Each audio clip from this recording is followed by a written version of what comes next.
I have found that it's all about vulnerability, and vulnerability is scary. And I used to see it as a weakness. I realized retrospectively that I've always valued vulnerability.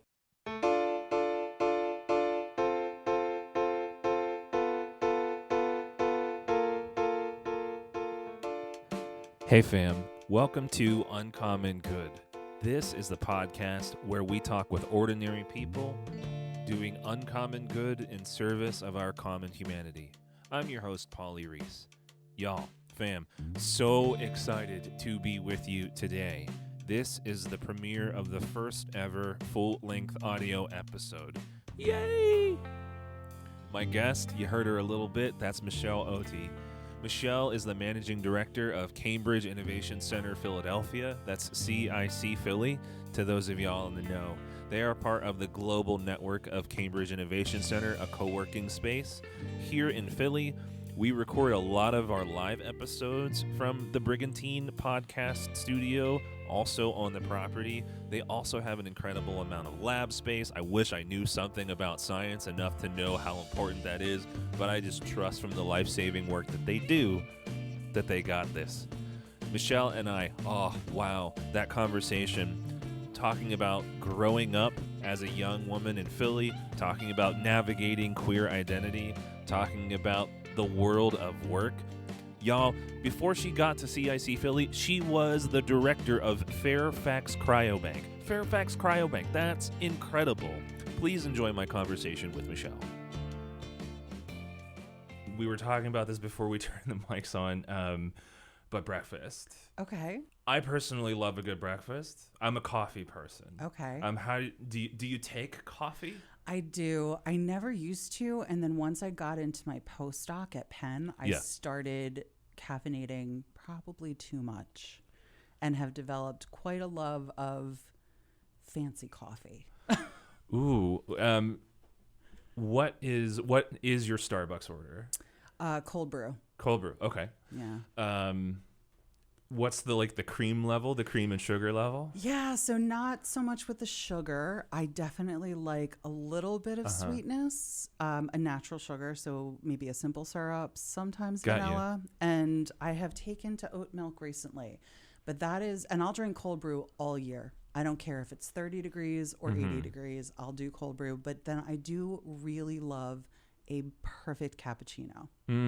No sweetener at all. Just nice, beautiful, fluffy, perfectly textured milk. Yes. Maybe that, like a fancy little, I love a design. Yeah. Give me a design on my cappuccino and I'm happy. Shout out to Elixir, like in the ground floor. Like they are always right there, ready for like the 2:30 like support system. Yes. You know, I'm so happy for them, and I'm so happy for you that we have them in the building. As am I. As is my entire team. As are all of our clients. Let's talk about the team. Let's talk about the clients. Sure. So you've been with CIC here locally in Philly. I believe you started just like turn of the year. It was January 10th was my start date. What has that transition into this work been like for you? Interesting. Yeah. A little bit tiring. I was at my previous job for 15 years. So starting a new job after 15 years of basically the same thing was eye-opening and challenging and physically and mentally tiring, but also very energizing. Moving into this space, moving into the CIC world of innovation and having the freedom to experiment, and it's okay if something doesn't work, try it. You know, the owning the idea of entrepreneurship and innovation in this space has been really exciting. So it's been great for me to really learn something new, come into a field that was novel to me, and to get to know this insanely talented team that we have here on site. They're so quirky and eclectic and interesting, and everybody has such different backgrounds and experiences that they bring to the team that it inspires so much. It's so energizing to be a part of it.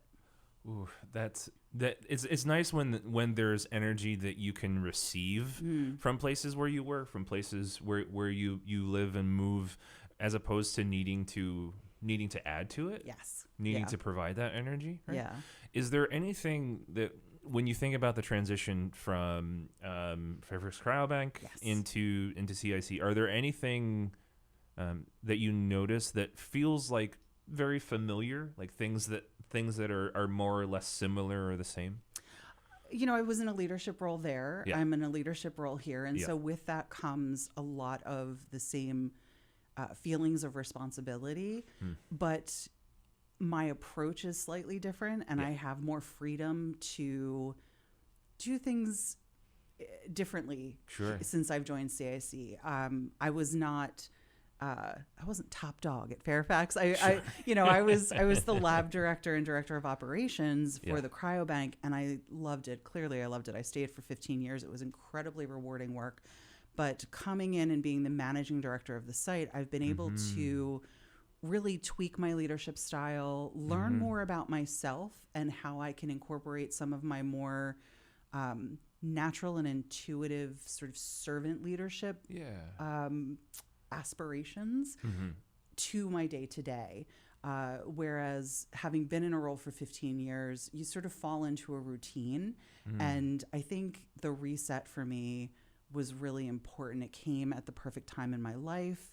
Sure. I think I shared with you outside of this podcast that it felt like the universe conspired to get me here. Yeah. And the familiarity of being in a leadership role is great, but also the newness of being able to follow my instincts and intuition has been really empowering. One of the things that I heard in that piece is the aspiration of servant leadership. And I'd love to know, since that's an aspiration for you, where does that come from? It feels very natural to me. And I think so much of who I am is traced back to my family of origin and my education. I'm from Philadelphia. I come from a blue-collar Philly family. Yeah. My dad was a machinist, and my mom was a nurse/office manager. They worked very hard and tried to get my brother and I into great schools through college. They did everything they could to support that and really encourage us to do our best so that we could have better than they had. Both of my parents grew up without very many means. Yeah. Money was always an issue. Financial instability was sort of like, always there in the background. And so I grew up with this idea that I didn't want to be an adult in the same way. And the way that I saw that I could live differently was if I could make a difference, I would not just be lifting up myself, I would be lifting up others. And to me, that seemed the best way to find myself in a more secure place than what my parents had experienced. And so when I think of servant leadership, it is looking at the needs of the individuals that are in a team as opposed to just the bottom line. Yeah. Right. So for me, when I've been in positions of leadership ever since I was in college as the student government, it was always about the needs of the community and figuring out how what I was doing could make a difference. And it feels good. It feels good to make a difference. It feels good to put that positive energy into the world. What did you do? What role did you hold in student government? So I was super shy as a kid, painfully shy. And it took me until probably my senior year of high school, freshman year of college to really break out of that. And I really wanted to be student government president, so bad. So sophomore year, I became the class president. And then junior year, I was class president. And then senior year, I was president of our executive board. Oh, wow. Okay. Yeah. And I did go to a small all-women's college, Rosemont College out on the main line here. Shout out to Rosemont. Shout out to Rosemont. It was amazing. And I had also gone to an all-girls high school. Okay. And that single-sex education afforded me opportunities that I don't know that I would have had in a co-ed environment because I was so painfully shy. Sure. And part of that was struggling with my own sexual identity. Okay. And that made me even more shy. And Sure. so being in a supportive all women's environment where it was not only okay, but expected for us as women to step up and be leaders was so empowering. And so I loved student government. And I actually joke with people that, yes, I have a PhD in genetics and cell biology, Right. but really my jobs that I have had, my successes have been because of those other outside leadership roles. Like student government really helped me to find my voice. Was there ever any sort of like awkward Mean Girls energy, like in the circles that you ran in with like high school or college? You know, I was really lucky. I'm sure there was, but I didn't really experience that. I sort of sought out friends that were, I joke that we were like a pile of puppies. We were all just like so supportive and affectionate and kind to one another. Yeah. And there were some girls, like there was one exchange in high school. I'll never forget, actually. We chose our senior prom theme. I'm aging myself here, dating myself. But we chose These Are Days by 10,000 Maniacs. Oh. And one of the like cool girls was like, I don't want that freak song for my prom theme, you know? And I actually, it was the first time I ever stood up to somebody that felt like a bully. Yeah. And I was like, why is it a freak song? It's a beautiful song about, you know, owning our memories and experiencing the moment. And it was so funny because she was like, all right, whatever, you know, it just sort of moved on. But that was really it. Like my high school, I went to Nazareth Academy, and the girls that formed my friend group, we were all just so sort of snuggly and kind and supportive to one another. You know, we would get together on Fridays and watch Grease. We didn't do anything, you know, before I knew what all the jokes meant in Grease. I was very naive. But no, like it was grade school was the bullying time. That was with the mean girl cliques. And I never felt like I knew my place. And I was very lucky to have supportive friends in high school and college. One of the things that you're talking about that I want to circle back to is this space of the relational piece, because as I walk around, I'm a client here at CIC. I sit in co-working and have like my personal favorite nooks in the work that you've done to cultivate the feel of this place, and in the work of your predecessor, is that there's intentionality around a collegial space, while it's also still very much like a professional working environment.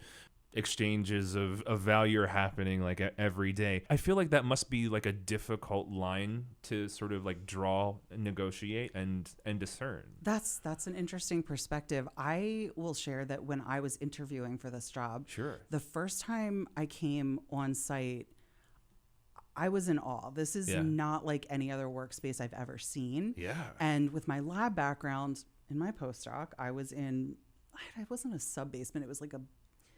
It was supposedly grounds level, but literally the only window we had in the lab looked onto a sidewalk where I saw sneakers all day. So coming into this space where there's all this beautiful natural light and intentionality about the purpose of the space it was almost shocking. I was like, how do I have to work here? And since joining, being part of the team and possible expansion sites that we're considering and design of other expansion sites, it has become crystal clear to me that intentionality starts from day one. Yeah. That the design of the space, the way that the hallways are laid out to lead to light is so purposeful, and it adds so much. All of the glass, the transparency. It's not just about transparency for the light, it's transparency in our mission, in our communication. It's also intentional, and it's every level. From our CEO, you know, through to the leadership team, through to the community associates that are keeping this space so pristine and comfortable and welcoming.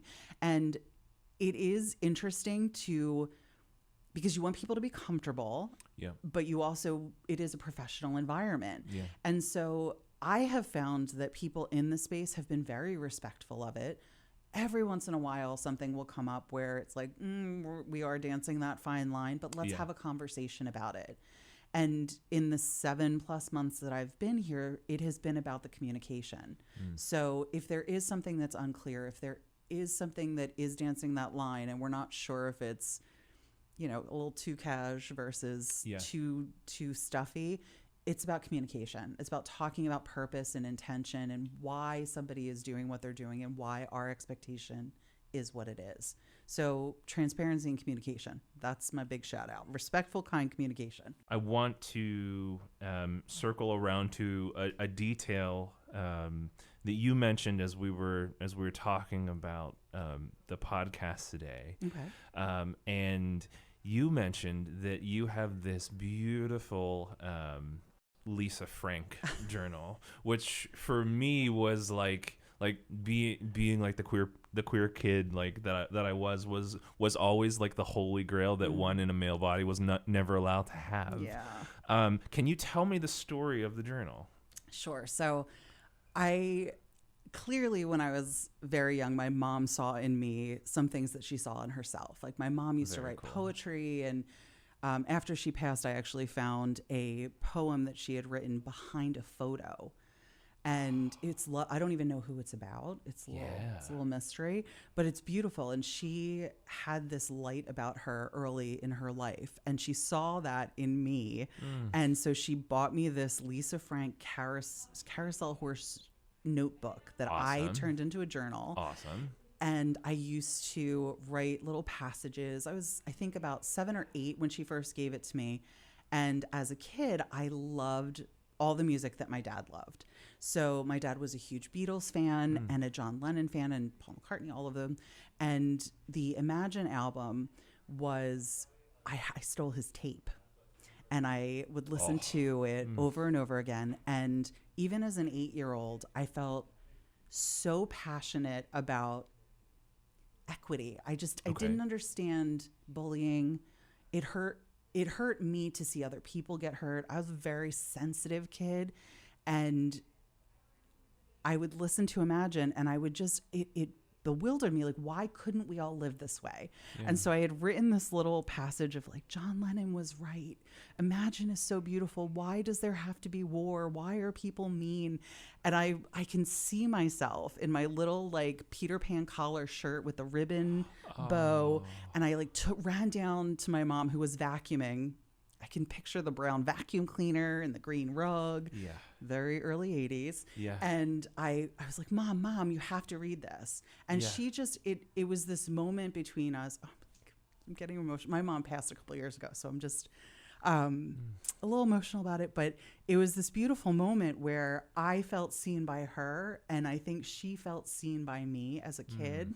And she just told me she was proud of me and that she loved that I was that sensitive. And so I do still have it. And it's in storage somewhere with all my other journals and diaries and everything. And I have to dig it out. But amazing. I love that I had that moment with my mom as a kid. One of the things that seems to be a recurring theme as I talk with more people on the show is this project of being seen. Yeah. And what the work of being seen does for us as people. Yeah. What do you think it would take for us to get to a place where more often more of us are being seen? Yeah. I know that this is a big topic, so feel free and start wherever you want. Yeah, it is, but it's I think that it's important as individuals, and in my experience, as beautiful as that moment was with my mom, in the end, we didn't end up at that place because I came out when I was in college, and I had to actually come out to my mom twice because the first time she completely blocked it out. And then the second time when I brought something up, she's like, what are you talking about? And I'm like, we had that whole conversation in my bedroom when you were really angry. Don't you remember? Because I do. And we never really got over that, which is, I always joke. I don't know if you're familiar with The Last Unicorn book or movie.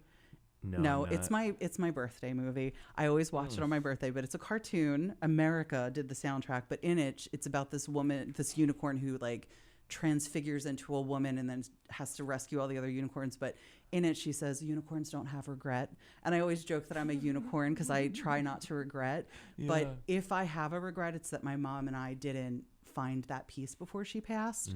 And that place where we were both seen, because I think she struggled through her life to feel seen. Yeah. And as a queer person who went to Catholic school through college, I really struggled with that as well. And the fact that we couldn't connect in that way was hard. So I know personally that's where it comes from for me, but I have always found it important to help others to be seen. When I'm having a conversation with someone, I want to actively listen. I want to make that eye contact. And I have found that it's all about vulnerability. Sure. And vulnerability is scary. And I used to see it as a weakness. I bought into this idea that if you're vulnerable, you're weak. And then I read Dare to Lead by Brene Brown. Yes. And it really helped me frame things differently, to realize that there is strength in showing up with vulnerability, in being honest. And I realized retrospectively that I've always valued vulnerability. I love when people admit that they're wrong. I love when people ask questions. I love admitting I'm wrong. I love changing my mind when I get more information. Yeah. And to me, that's how I feel most seen, is when I can admit I don't know something. Help me to learn it. The more I learn, the more I realize there is to know and learn.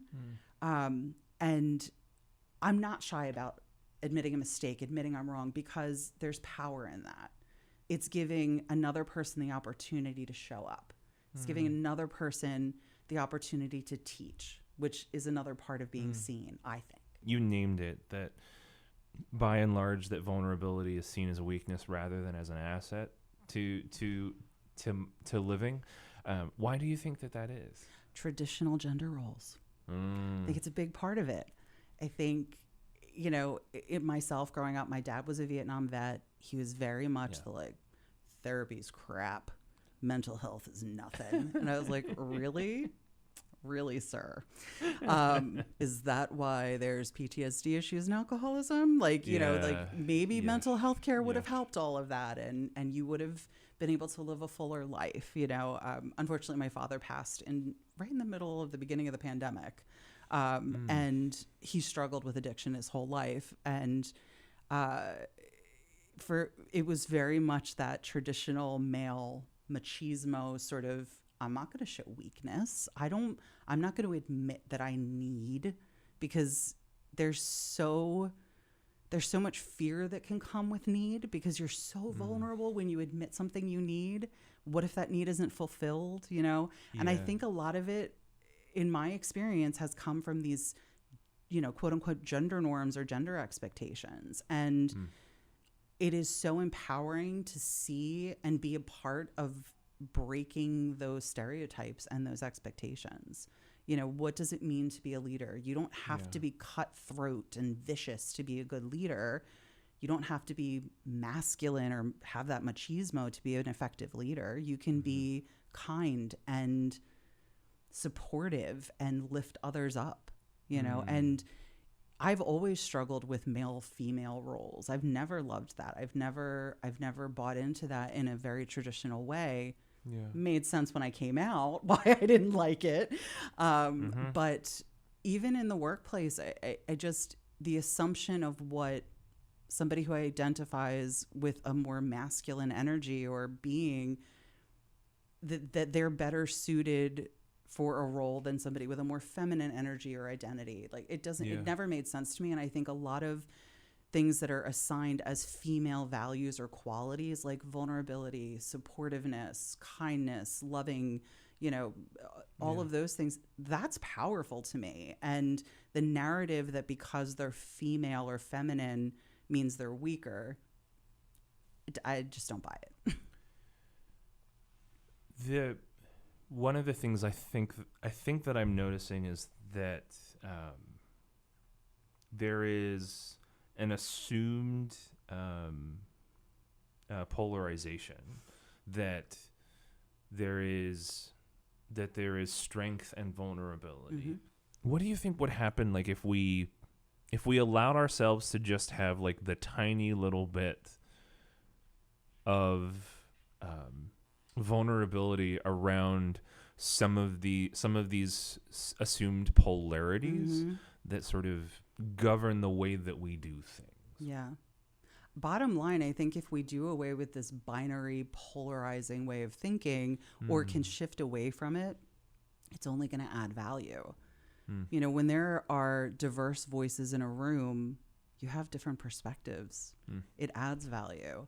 And when one can get away from the idea that it has to be A or B, male or female, you know, ketchup or mustard on your hot dog, you know, when you get away from it has to be one or the other and just allow people to be who they are, they can show up more authentically. Yeah. We can all show up more authentically, which then allows us to bring more of ourselves, which allows us to do a better job. Yeah. You know, and to be present and to be seen. I think it all ties back into that. And then we can see how we can contribute and how we add value.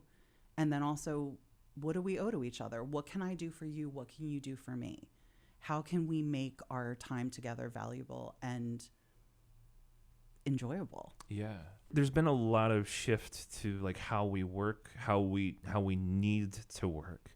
I'm wondering if you can talk with me about what it has been like to lead an organization while we're sort of in a pandemic.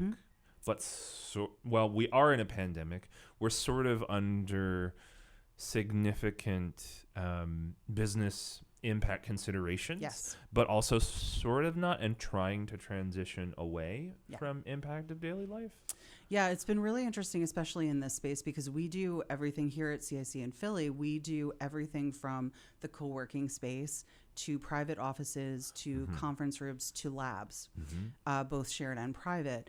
And I have to say that coming in during a pandemic, it was very clear to me early on that our executive leadership had a very similar approach and philosophy to what I took with the pandemic, which was it is all of our responsibility to do what is right for the most vulnerable within our community.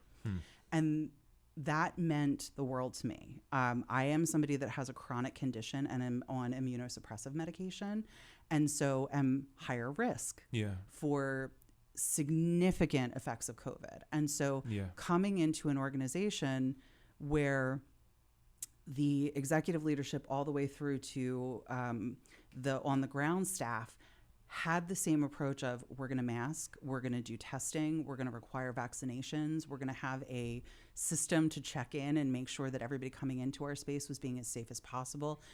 There was a lot of value in that, and I do believe that it made a significant impact on the community because they felt protected. They felt like we as an organization had their best interests in mind when we were making decisions.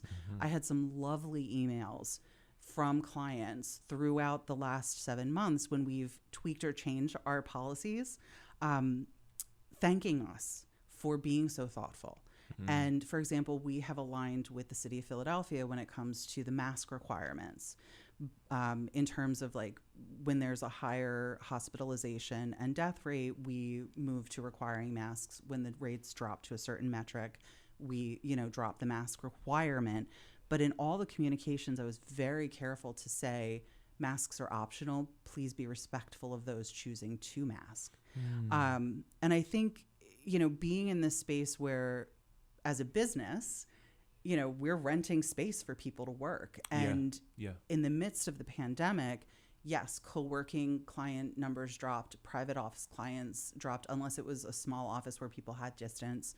The one area that didn't, we'll call it suffer, is the labs, because you can't really do your bench work at home, right?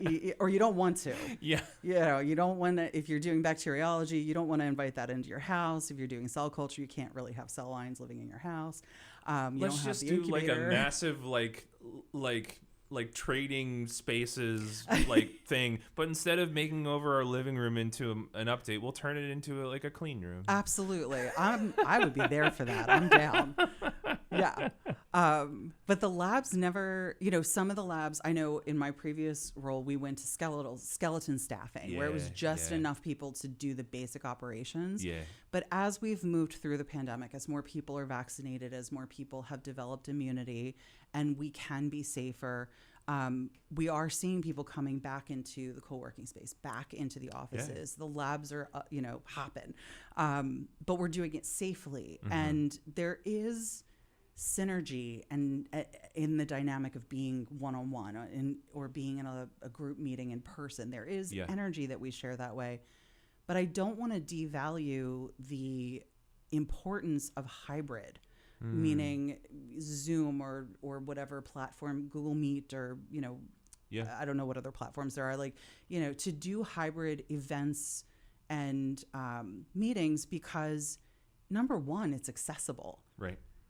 For those who are still at high risk and not able to be vaccinated, or those who have physical, are differently abled that maybe can't as easily travel to and from spaces for meetings, having that hybrid accessibility is really, it's lovely and really can relieve some stress. So I can say, are, looking to really update our event space technology to improve the quality of hybrid events.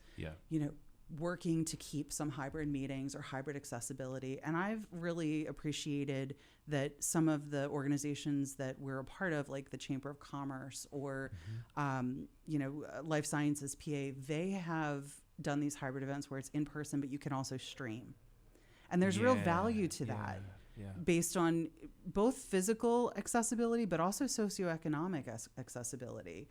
Gas is insanely expensive still. I know it's going down, but it's still expensive. Yes. Some people have not gotten to a place where they're comfortable in public transportation again. And so having those options, I think it's a different way of working and meeting and being together, but there's still value in it. Yeah. I want to shout out as well that it feels like there's a lot of intentionality around the physical space of CIC about being accessible. As someone who in my most recent years, I got corrected by that by a friend. You're still very young, Polly. Very, very, yes. Thank you. Vanity. I love that. I got corrected by a friend about this. In my more recent years, where there has been some need for accommodation around physical capacity to work. These are things that I've come to notice a little bit more, and the more time that I've spent understanding how disability works and how it works for me, and building my team of supporters that. The hallways are nice and level. There's a lot of light. The security doors and gates swing very slowly, which is awesome. And a lot of things are touchless. I want to appreciate that as well. That there's something in the org that I see which represents a commitment to actualizing aspiration. Yes. What does it take to actualize a mission and vision into practical pieces of change? That is a fantastic question. Very thoughtful. It's, in my experience, it has been about the way you see it, the approach that you take. If you look at it as a burden, it's going to feel burdensome. If you look at it as an opportunity to add value, it feels more valuable. Yeah. And so we recently converted 2 of our floors from just office to a mix of office and lab. And in doing that, we were very thoughtful and intentional about the placement of the spaces, about reintroducing an ADA compliant phone booth, about ensuring that the access to that space was appropriate, but also felt active and good and positive. We are developing and working with a potential muralist to add some beautiful art, a local artist to add some beautiful art on our 7th floor, and to sort of activate the space and draw people in.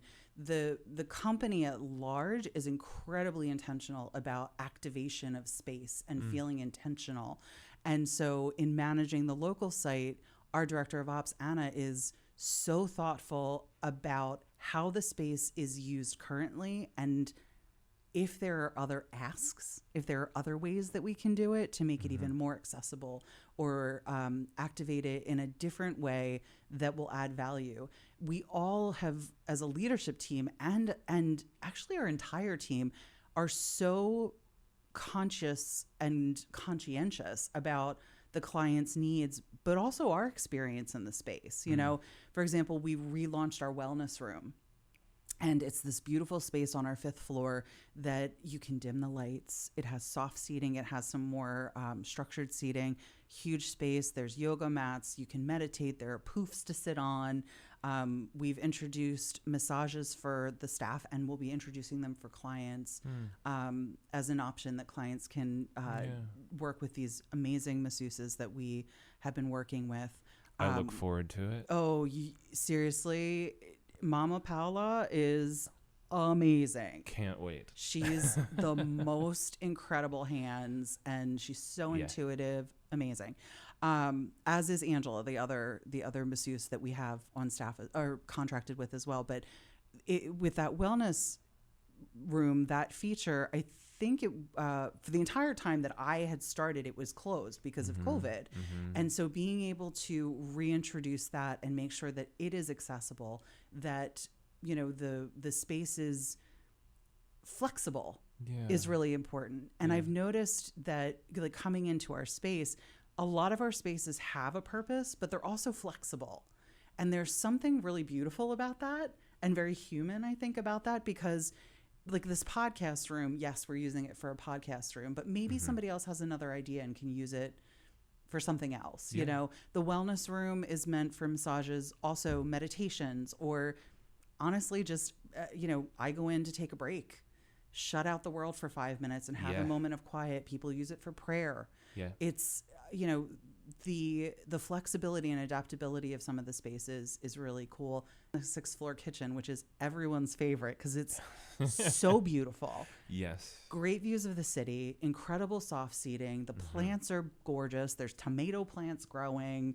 You know, the smoothie station is there. Like, there's, you know, we've got the taps with the bubbly water. You know, so but it feels so welcoming. It can also be used for meeting space. It can also be used for individual meetings. You know, we've used it for lunch and learns with sponsors. We've used it just to hang out, you know, and take a break and connect with one another. So the flexibility of the space, I think, really adds to what you were asking. We all know we have work to do, like, and we're all at least reasonably good at doing it. Most of us are, Most of us are. That sort of level of care, I think across disciplines and industries is refreshing. Yeah, thank you. I love hearing that because it feels very real to me on this side of things as an employee of the company, but I love hearing that from the client perspective. And, you know, we did a survey a couple weeks ago, like a satisfaction survey for the clients, and it was really lovely just to go through some of the comments that were submitted and to see, you know, people really do value the space in a way that they're experiencing it as more than just a place they're working in. For our guests who might be visually impaired, the camera today, I'm wearing this really lovely, like, tunic-y, like, top. Beautiful color. Thank you very much. We're sitting in a nicely appointed, like, not irregularly an irregularly shaped room with a sort of like burnt sienna paint and some fabric stripping that is helping to dampen the sound. Michelle is wearing this phenomenal sort of like crushy, like like forest green jumpsuit that I love a romper. Yeah, and so I am going to pause us from like the really heavy stuff and be like, where did you get it? Because it's awesome. You know, I am a sucker for Instagram ads. Like, Nice. I really think I'm their target. It's terrible. If I need to stop it, but I saw an ad for this romper. I believe it's from the Odells. Sweet. Is the name of the company. I'm also a huge fan of the Rachel Antonoff rompers. I have a bright yellow one with all different flowers all over it. Yeah. Look for sales. But they're both fantastic. So I do love a good romper. And unfortunately, I am a sucker for an Instagram ad. It's almost like they're monitoring our data so that they can put those things in front of us in ways that will make us be more likely to purchase them. Yeah, almost like that. Yeah. Okay, fine. Let's let's talk about data. Like we live in this space where so much of our world is perhaps not controlled, but significantly impacted by what information is publicly available about us. When I've worked here, as I've been a client here and have done work here, I have submitted a bunch of personal information so that CIC can assess fit between my business and the company, and with what the company is trying to create the vibe of in the space. You have my photo so that when my card swipes, you can see whether it's me or somebody who's with my team, or whether somebody's picked up my card, like walking around on the street, because also a klutzy person. Not saying that I've dropped my card in the past and gotten it washed away in a rainstorm when I was getting off of a SEPTA bus or anything. Oh, wait, I did just say that. You did say it. But so there are ways that data is impacting our lives, and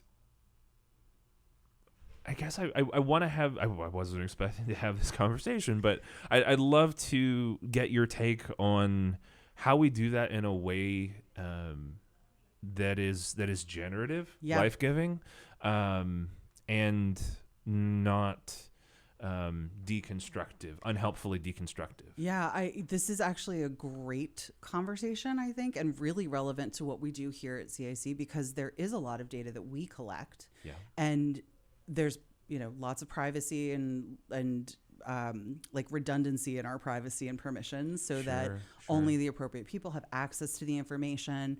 One of the things that we do, you alluded to, which is assess alignment with our mission and ensure that the people coming into our spaces and the companies coming into our spaces are mission aligned and are contributing to the greater good of the community, to the ecosystem that we're a part of. And we have a more formal process for that in place with our lab vetting, where when lab clients and lab prospective clients are coming in, yes, it's about, can they actually physically do their science in this space? Are they the right BSL-2, like safety level? Are they using the chemicals that are acceptable in this environment with the lab equipment that we provide that they're able to bring in? But along with that, we're also assessing alignment with values and mission. And part of the session that we have with our prospective lab clients is they present to us their vision and mission for DEIB, which is the diversity, equity, inclusion, and belonging, because we want to ensure that we're supporting companies that are supporting people. And with labs, a lot of times in lab work, and I'll share this from my own experience, sometimes it can really feel like the light at the end of the tunnel is super far away. It's a pinprick way down there, because what you're doing today doesn't feel applicable to the individual. In the client, a lot of the clients that we support are in the cell and gene therapy, so that light's a little brighter, because they're looking directly at doing research that is going to lead to therapies that are going to treat people. And so that's important, and that work is important, but we want to ensure that they're considering equity, that they're looking at how their business is going to grow and scale over time, who they're going to employ, how they're going to have systems in place that are going to support a diverse workforce, how we can contribute to that, how we can make connections for them with workforce development programs in the West Philadelphia area, such as the BULB program with Science Center or Wistar's workforce development program, where they are helping to lift up individuals from the community who haven't necessarily had the same exposure or access to the same education or resources to get them into the health sciences field. Yeah. And so making sure that we're aligning and that our missions are aligned, getting companies into the space that are committed to helping the community is so important to us. And part of that is them sharing data with us, sharing their plans with us, sharing their mission and their vision. So we do all of that to make a very specific and cultivated community that does support not just internally, but within the community. And data is such an important part of that, because that's a metric. That's what we can look at.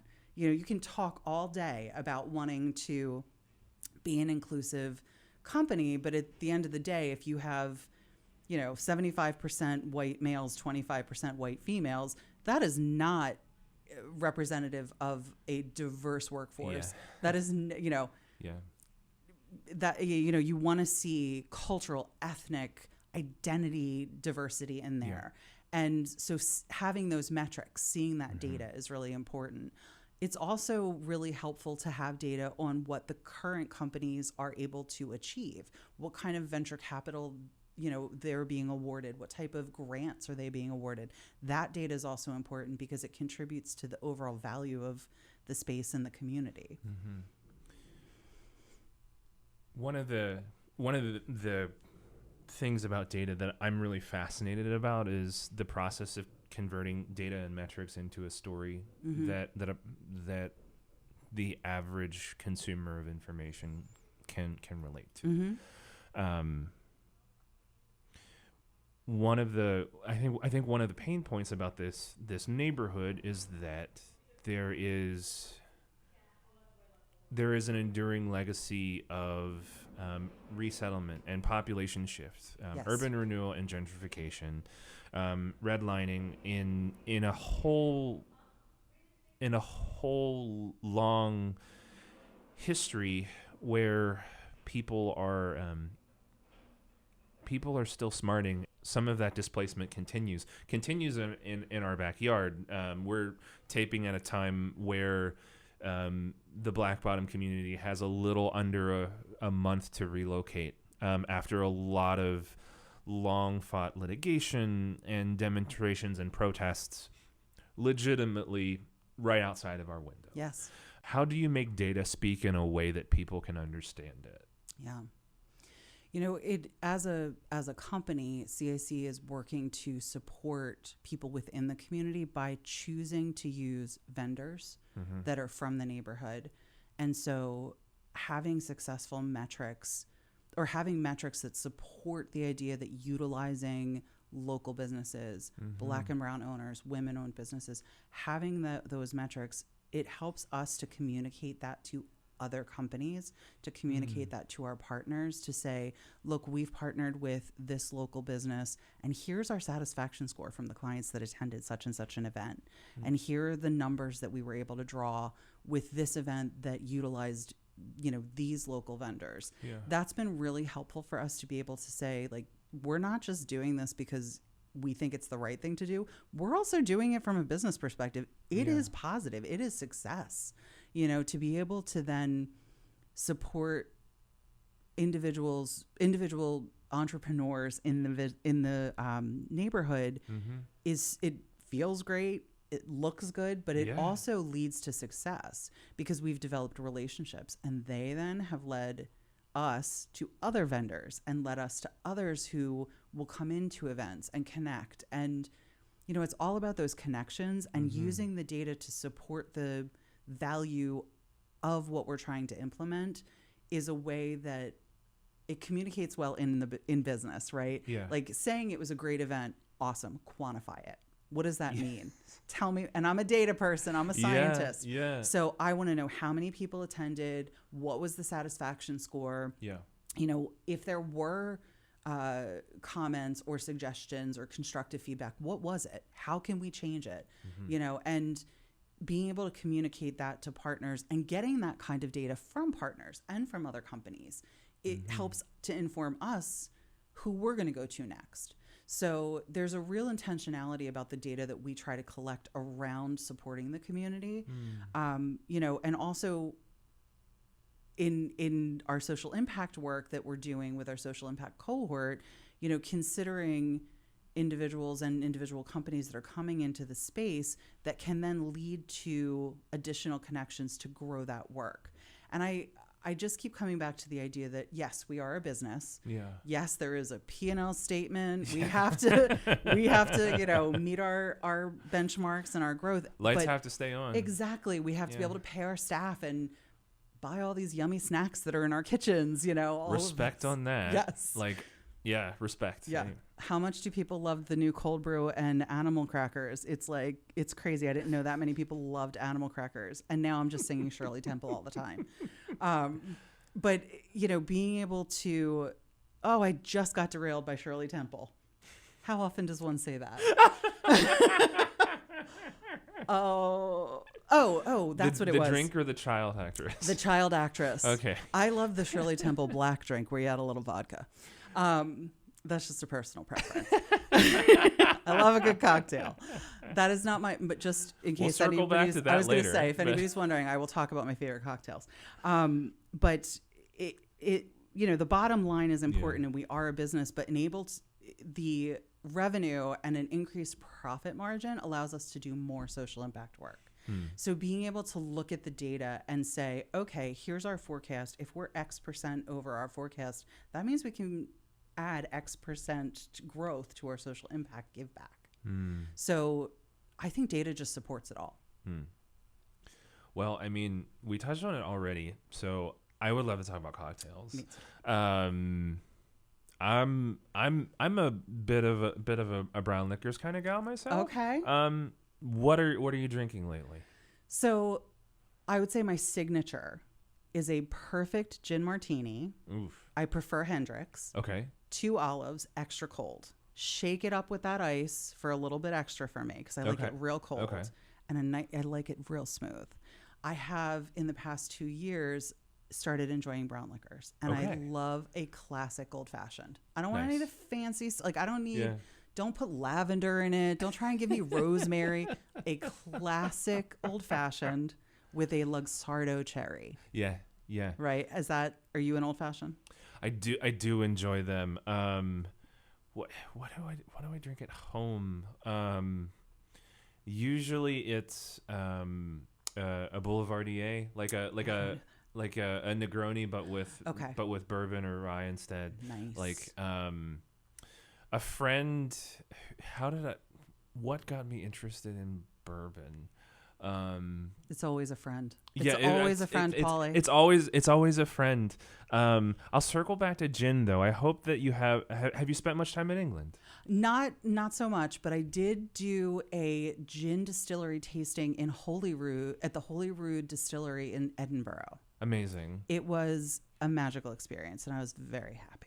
One of the things that I learned when I spent time in England is that like every little town has their own gin distillery, and so you get these amazing things, and every major locality with some sort of history of like distillation of whatever spirit it is.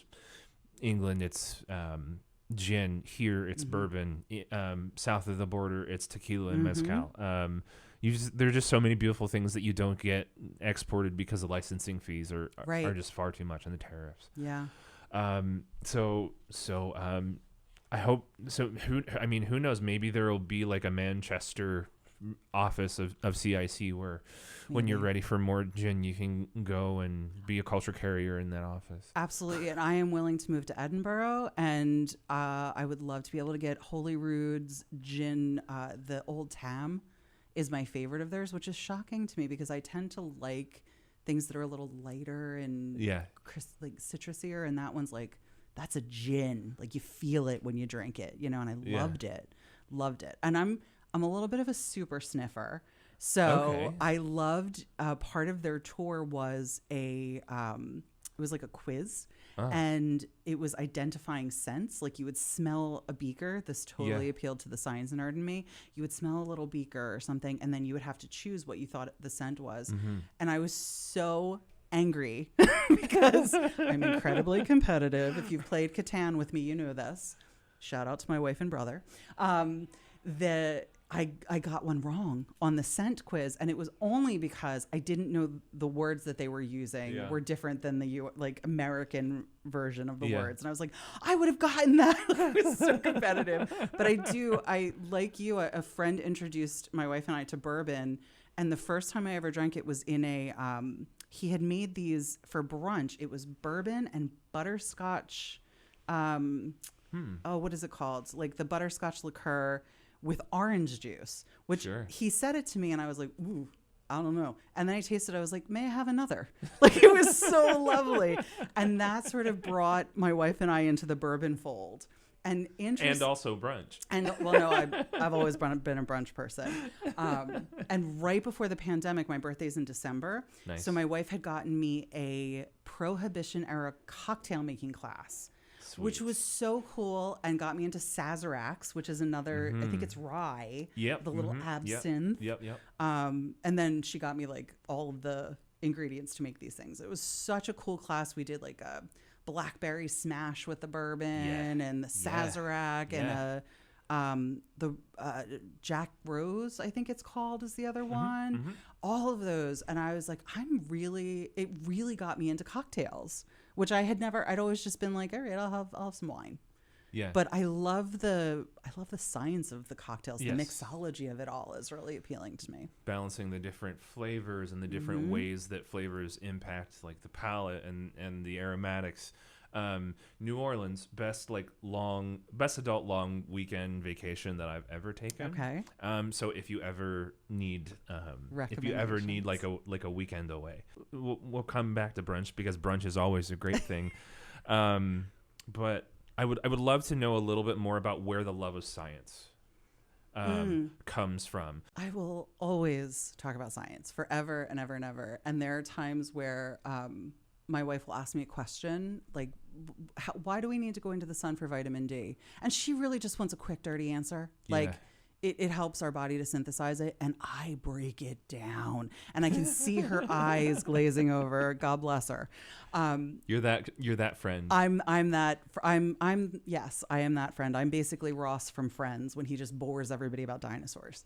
But science has been something that from birth, I think I was meant to go into. Like I loved it. My mom was a nurse. I was the nerdy kid that like when you would play school, I took it real seriously. I was like in 4th grade writing papers with my mom's microbiology textbook from nursing school, writing about paramecium and stuff. And my friends are like, okay, now we go to a party. And I'm like, I have to stand and do my homework, playing. Wow. So I always loved that. And my dad was a big science nerd, even though, he didn't have any like training or education in it.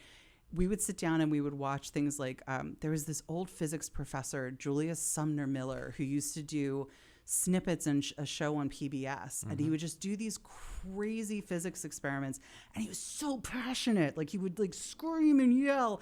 And then we would watch like Mr. Wizard and, all of Nova. Like I was watching all of the Nova shows and I loved Carl Sagan from a very young age. Like, I don't know that other 8-year-olds knew who Carl Sagan was, but I was quoting his like blue dot, like we are just that blue dot beyond Saturn's rings, So I always loved it. And then I fell in love with Bill Nye the Science Guy. And actually, I will admit publicly right now, I wrote my graduate school essay, my entry essay to Thomas Jefferson University, talking about wanting to be the next Bill Nye the Science Guy, and they let me in. So, hey, I think that is a success. But I always loved it. But what really sealed the deal for me was such a weird visual moment for me. I was in the 4th grade, and one of my classmates' parents was a butcher, and we were studying science, and the classmate's father donated a cow brain. for us to look at. And as one does. As one does. I mean, who doesn't want to look at a cow brain? 3/4 of my class did not want to look at the cow brain. I remember the big silver tray and the brain sort of sloshing around in it. And how, like 3/4 of the class was like, no, thank you.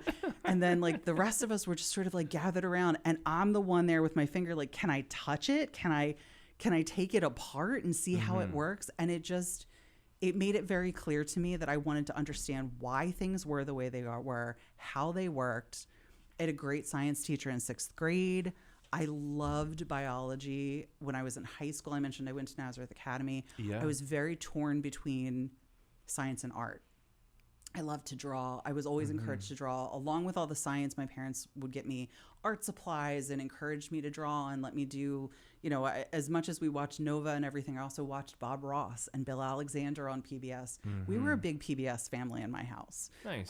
Along with Monty Python. So, that's Perfect. the like perfect balance. But like, so it was painting, it was drawing, it was science. And when I got to high school, I felt very pressured to like make a decision, and being in a college prep school, I was very much sort of pushed to the science because you could make more and be more stable. And that also appealed because I mentioned earlier, like the financial instability part of things. So unconsciously as a teenager, it made sense to me that I was going to choose a path where I could quote unquote make more money. Little did they know postdocs and grad students get paid nothing. I mean, it's better now. Correct. It's better now. It's a little better now. But, being a pretend grown up at 22 trying to live on $15,000 a year, not so easy. Yeah. Yeah. So I studied biology in college. That was a bio major. But I was just shy of credits for like a poli-sci minor or a philosophy minor or a Spanish minor. I was so focused on doing the science part of it.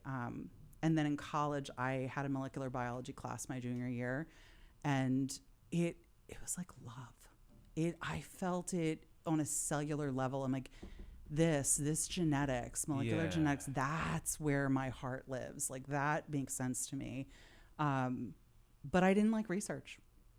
I didn't like it. I did my graduate education at Jefferson. It was an incredible program. I had a great cohort with me. I had experience in a lot of really cool labs. Bench work just wasn't for me. Sure. It just didn't fit. And all of those other experiences of student government and being involved in different clubs, like that was all like pulling me, like find a way to be science adjacent, use your science knowledge, but do other things. And so I didn't know what that meant. I didn't know what that looked like. Sure. So I went into a postdoc at UPenn at the vet school in Frank DeLuca's lab. And it was really cool work with MOB1 and DBF2. These are proteins that are aberrant in cancers. I was taking, hundreds and hundreds of fluorescent microscopy images of spindle kinase proteins. And it was cool, but it just never felt, I didn't have a passion for it. Yeah. I liked the intellectual part of it. I didn't like the hands-on part of it as much. It just didn't feel right. So, that universe conspired again. And Fairfax had opened a site here in Philadelphia, and they weren't looking for somebody with my experience, but it worked out. And over 15 years, I was able to go from running one site to overseeing multiple labs in various cities and helping to educate people in the community about family building opportunities and preservation of fertility with different, for different purposes, whether it was, somebody in a high risk job or somebody undergoing medical treatments that would compromise their fertility. So I found real fulfillment in that I could be in the science, understand the methodology of why we froze the sperm the way we froze the sperm, using the media that we chose and the cryopreservation agents. Sure. Being able to communicate that to my staff, but also being able to communicate that to non-scientists.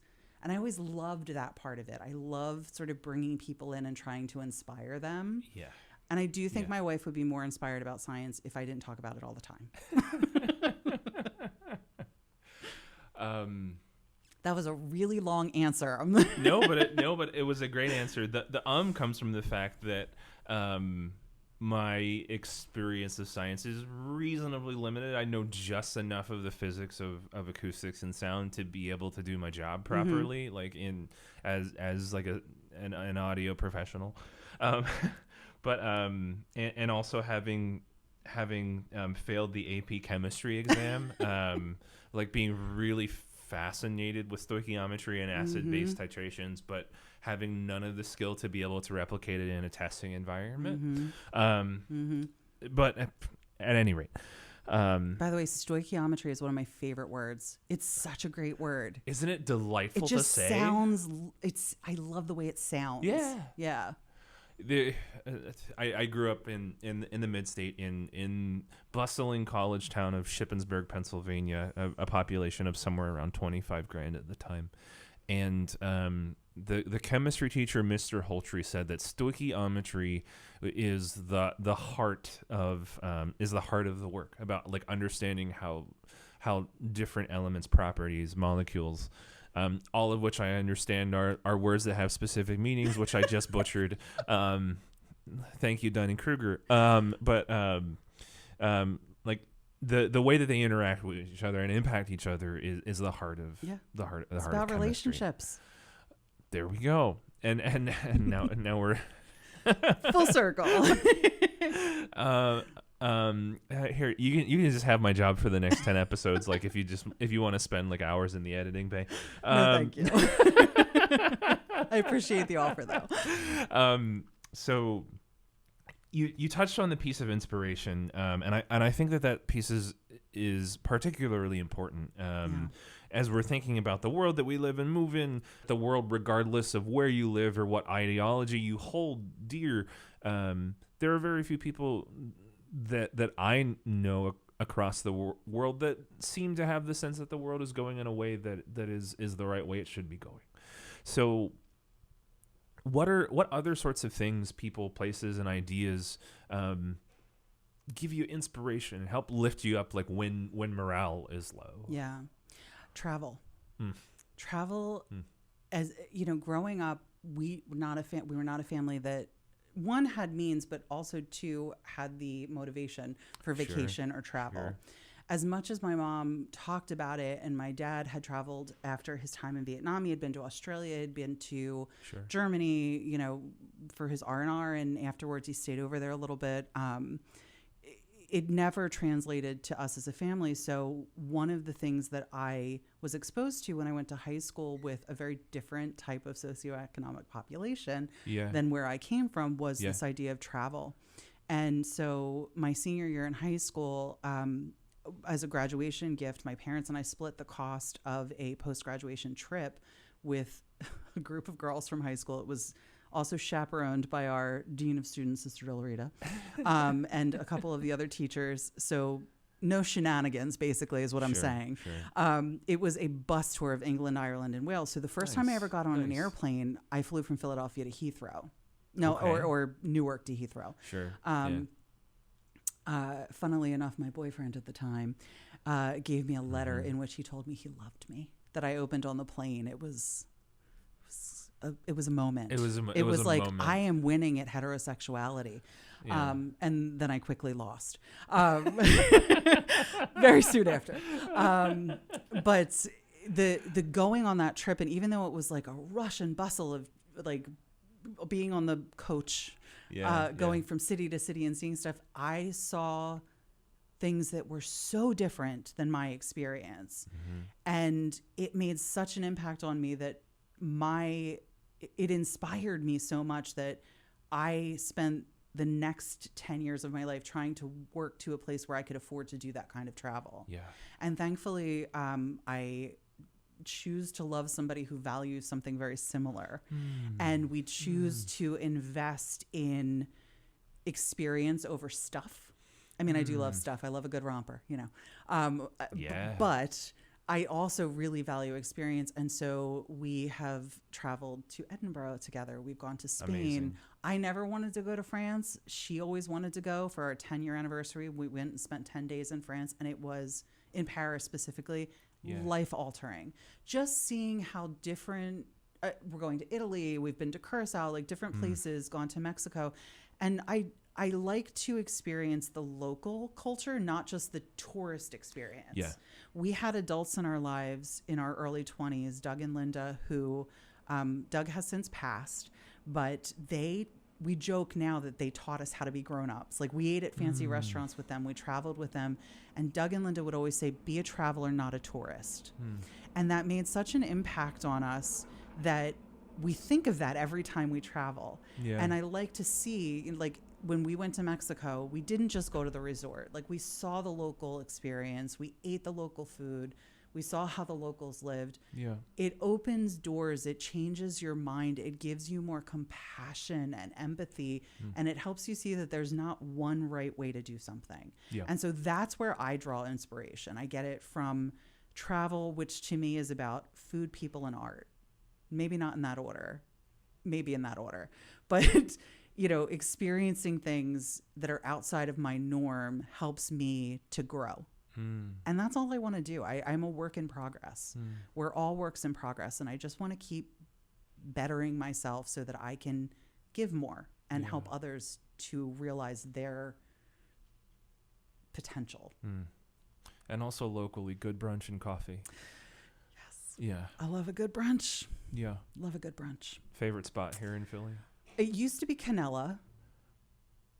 When there was Canella, it was at 10th and Locust or Spruce, I think. I think you're right, but yeah, rest in peace indeed. Yeah, their fried halloumi, talk about life-changing inspiration. Yes. I also used to love Farmacia, R.I.P., on, was that 3rd. I haven't really, the only place I've gone for brunch since the pandemic is Park, because they have beautiful outdoor seating. Yes, they do. And I will give Park a shout out for what I will call the best omelet in the city. It is the fluffiest, most Parisian omelet I've ever had. That proper, like, beautiful, sort of, like, perfectly beaten eggs, Little fluffy, little runny, maybe in the chive, and maybe a little bit of, like, cheese in the middle. Yeah. It might also be the baguette that does it for me, because I am a bread connoisseur. Yeah. I would choose, if you put every food in the world in front of me and one baguette, I would choose the baguette every time.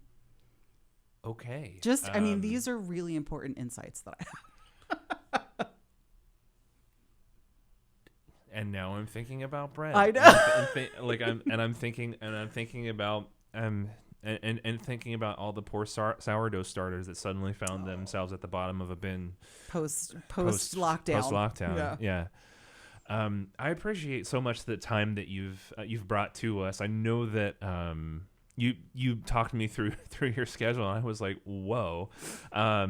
So our final question, as we're just sort of wrapping up, is a little bit about impact and legacy, and that is, what do you want the world to look like when you're done with it? Oh, I would that makes me very emotional thinking about that. I would love the world to be kinder. Yeah. I would love the world to be less judgmental. Yeah. I would love to... It's incredibly emotional to think about that. Yeah, kinder. Yeah. I just want people to be respectful and kind to one another and look for ways to lift one another up. That's it. There you go. Michelle, thank you so much for being my guest on the show. It's been wonderful to have you, and can't wait to see what continues to happen here, the magic here at CIC and the work that you do. Thank you so much. And Polly, I just have to say, you are already a favorite client of the staff. People love having you in the space, and I have really enjoyed our time together. So thank you. Cheers. Cheers. There you have it. The first episode is in the books. Thank you so much for tuning in to Uncommon Good with Polly Reese. If you enjoyed listening to the show, please support the show by leaving us a 5-star review wherever you listen to podcasts. It really helps people find us. Uncommon Good is also available on YouTube and Instagram. Follow us, subscribe to us there for video content and more goodies. Thanks for listening. Until next time, wishing you every uncommon good. To do your uncommon good. To be the uncommon good. Hey fam, it's Polly. If you liked that video, Want to join the conversation, be part of this community? Click the subscribe button so you don't miss a thing Uncommon Good. Thank you for watching, and we'll see you in the next one.